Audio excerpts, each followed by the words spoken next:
Novos tempos, novos sentidos. Em época de muitos conflitos pessoais, familiares e no próprio ambiente de trabalho, a reflexão sobre perdoar e reconciliar passa a ser algo fundamental na vida de qualquer pessoa. O conceito de perdão precisa sair dos limites da vida religiosa e entrar na lista das virtudes políticas e do crescimento humano em geral. Muitas pessoas sentem dificuldade em perdoar e confundem o significado do perdão e reconciliação. Para conversar com a gente sobre esse assunto, eu recebo aqui no estúdio a facilitadora voluntária da Espere, Escola de Perdão e Reconciliação, Cristina Junqueira. Cristina, muito obrigada. Bem. A gente que agradece a oportunidade de estar aqui presente hoje. Obrigada. E a gente começou, o programa falando que a gente passa por muitos conflitos pessoais. Queria saber qual que é a importância da gente saber administrar esses sentimentos, tanto na vida pessoal quanto na vida profissional. Olha, a importância de saber lidar com as emoções é principalmente a harmonia, né? De harmonizar os relacionamentos e saber administrar as emoções é uma prevenção, não deixa de ser uma prevenção da violência, que é o objetivo das Esperes, Escola de Perdão e Reconciliação. Então, o perdão é uma prevenção. Então, quando eu consigo administrar, é o primeiro passo. Eu saber administrar as emoções. Existe um conceito, uma definição para perdão e reconciliação? Olha, o perdão, a pessoa pode, é uma decisão, não é um sentimento. O perdão, ele não é esquecer. O perdão é eu saber lembrar da mágoa sem sentir dor. E o perdão depende só da pessoa, de uma pessoa. A reconciliação depende das duas pessoas envolvidas. Então, uma coisa não está diretamente ligada à outra, não, né? Eu posso perdoar e não reconciliar. Porque a reconciliação eu dependo da abertura do outro concordar em se aproximar e reconciliar. A consequência do perdão é a reconciliação? Não deixa de ser um caminho para a reconciliação, mas nem sempre a pessoa que perdoa, ela quer reconciliar, ela quer perdoar. A gente, inclusive, trabalha muito a questão do perdão, que é o mais importante de todos, a si mesmo, né? Então, não tem reconciliação, seria uma reconciliação comigo mesma, e até de pessoas já falecidas, que não envolve a reconciliação. Mas aquela carga que estava dentro de mim, uma pessoa que até já faleceu, eu vou me livrar dessa carga. Eu vou me tornar, eu acho que o principal de saber lidar com as emoções e de decidir pelo perdão é eu me tornar mais leve. Às vezes as pessoas, elas pensam muito no perdão, elas pensam muito no outro, né? Perdoar o outro, mas esquecem que também... A primeira coisa, eu não tenho condição a si, né? de perdoar outra pessoa se eu não me perdoo. Se eu não estiver curada, né? Se eu não estiver curada. Né? O perdão é uma cura de uma mágoa. Não quer dizer que eu vou esquecer aquela mágoa. Só que quando eu penso nela, eu não sofro mais. Por quê? Porque a ferida já cicatrizou. É como se fosse uma ferida e ela cicatrizou. Cristina, e existem etapas para que o perdão e reconciliação sejam alcançados? Existem, porque o perdão é um processo, né? Eu não vou decidir a perdoar, vou perdoar e pronto, perdoei. Eu passo por um processo. E no curso a gente justamente faz esse caminho do perdão, começando pela motivação, que é incentivando a pessoa a conhecer o perdão, senão ela nem volta mais. Então, de uma certa forma, a gente mostra para ela os benefícios que o perdão traz, seria a motivação. Depois, na motivação, a gente trabalha também a questão das Esperes, né? Qual que é a dinâmica que vai ser usada durante o curso.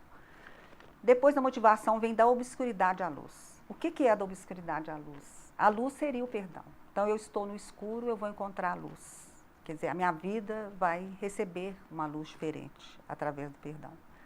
E o que eu trabalho da obscuridade à luz? Aí que eu trabalho as emoções, como lidar com as emoções. Porque, por exemplo, a raiva todo mundo tem, mas tem que saber como lidar.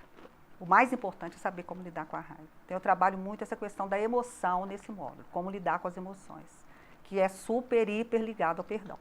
Né? Porque se eu sinto mágoa, eu estou lidando com um lado meu, de uma fragilidade emocional.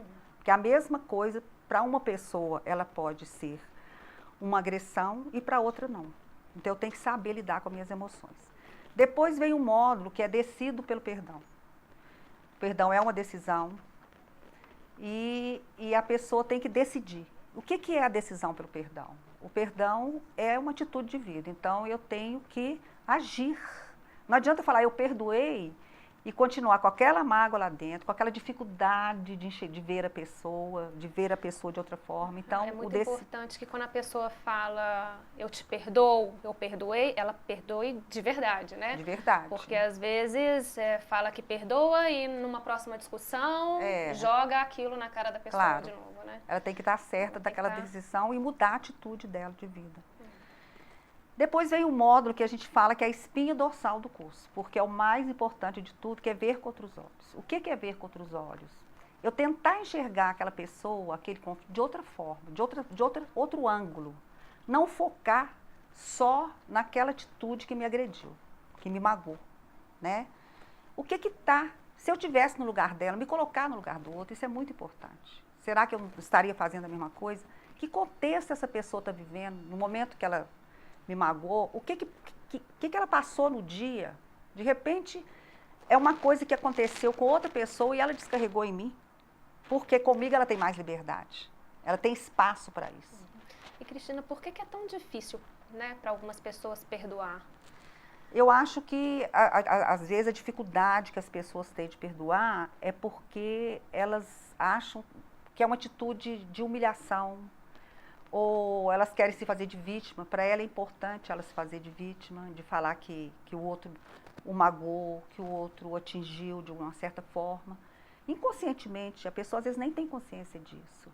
Mas tem gente que acha que é uma atitude de humildade, de muita humilhação você perdoar. E qual que é a importância do perdão para os terceiros ali envolvidos? É muito importante, porque quando há um conflito entre um grupo de família, ou um grupo de trabalho, ou um grupo de amigos, de uma certa forma, isso causa uma desarmonia no grupo, né? Porque as pessoas ficam constrangidas, sem saber assim, ai meu Deus, como é que eu faço? Até para convidar para um evento, se eu convido a outra, a fulana vai achar ruim. Então, isso causa e começa a alimentar uma desarmonia, né, entre as pessoas. Então, eu acho que prejudica muito a paz, a harmonia entre as pessoas. Mas aí, continuando o caminho do perdão, depois do ver com outros olhos, tem a questão da aceitação do outro em mim, eu aceitar a pessoa como ela é. As pessoas são diferentes, todo mundo erra, aceitar o erro, nós somos errantes, né? Por ser humanos, nós somos humanos, então não existe ninguém que um dia não erra. Então, aceitar o erro da pessoa, aceitar as dificuldades dela. Bom, esses são os módulos do perdão. Aí a gente vem com os módulos da reconciliação. O módulo da reconciliação começa com a verdade, trabalhar a verdade. Por que a verdade? Porque a gente tem que entender o seguinte, que ninguém tem uma verdade única. Que a verdade é construída com as verdades de todas as pessoas juntas. Eu não sou o dono da verdade. Dentro desse modo da verdade, a gente trabalha muito até a questão dos equívocos, né? Do não julgamento, não julgar as pessoas por uma cena que você assistiu, por uma atitude que ela teve. Vamos ver, procurar saber primeiro, conversar com aquela pessoa. Que contexto que ela está vivendo naquele momento, né? Quem é aquela pessoa, por que ela fez isso? De repente, se eu estivesse ali, eu faria a mesma coisa. Então, o não julgamento é muito importante. Outra coisa dentro da verdade que é importante é a comunicação assertiva, né? Então, é muito importante essa questão de eu comunicar assertivamente. E o que é comunicar assertivamente? Né? Primeiro, eu escolher a hora certa.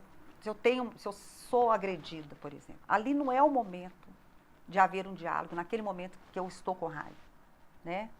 Então, respirar fundo, calar, silêncio, esperar o momento certo para eu colocar para a pessoa e tentar um diálogo com ela. E essa comunicação é muito importante no sentido assim, de usar a palavra certa, como eu já falei, olhar no olho da pessoa, tentar escutar a pessoa, que muitas vezes a pessoa não escuta, só fala, não consegue escutar o outro. É muito importante escutar o outro.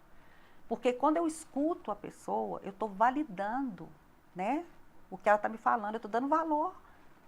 Bom, depois da verdade vem o outro módulo, que é a justiça restaurativa. A justiça restaurativa é muito no sentido de todas as pessoas erram e têm o direito de restaurar. A gente até trabalha nesse dia, a gente sempre termina o curso com um ritual. E a gente quebra um vaso, acidentalmente, entre aspas, justamente para depois as pessoas que estão participando, elas colam esse vaso todo, para ver que é possível restaurar, como um vaso quebrado. E que ele vai voltar a ter a utilidade que ele tinha antes, apesar dele estar todo remendado. A cicatriz ficou lá. A marca do vaso quebrado ficou. Mas ele volta a ter a utilidade dele. Para finalizar, vamos falar do curso, então? Do curso. Vamos falar um pouco da Espere. A Espere é uma escola de perdão e reconciliação que foi criada em Bogotá, né? Por um padre, não é ligado à igreja, no sentido assim, não é uma pastoral da igreja. A gente administra aqui em Belo Horizonte já tem 11 anos. E onde nos acolhe, porque é um trabalho voluntário, então nós não temos aporte, né, suporte nenhum financeiro. Então, as paróquias sempre acolhem a gente. E a paróquia de Santa Efigênia, da igreja, já tem mais de 10 anos. Foi a primeira que nos acolheu. E vai estar programado já um curso para começar dia 3 de março. Então, vão ser 9 terças-feiras, de 2 às 6. E quem quiser fazer inscrição, as inscrições estão abertas até o dia 27. Quem quiser alguma informação, estou com a minha cola aqui com o telefone da igreja, que é a Igreja Santa Efigênia, fica na rua Álvares Maciel, 223, na Santa Efigênia, e o telefone é 3241-1348. Então, quem quiser maior informação a respeito das inscrições, é uma vez por semana, 9 encontros. Tá. E o último encontro é um encontro de celebração e pacto, porque a gente trabalha muito a questão de sempre celebrar as coisas boas da vida. Ok, Cristina, muito obrigada. A gente que agradece a oportunidade, inclusive, de divulgar o curso, né? Porque poucas pessoas sabem que existe, então é uma maneira de saber. De divulgar, né? Obrigada, viu? Obrigada a vocês. Obrigada a você que nos acompanhou. Continue ligado na nossa programação e entre em contato com a gente através das nossas redes sociais. Até semana que vem.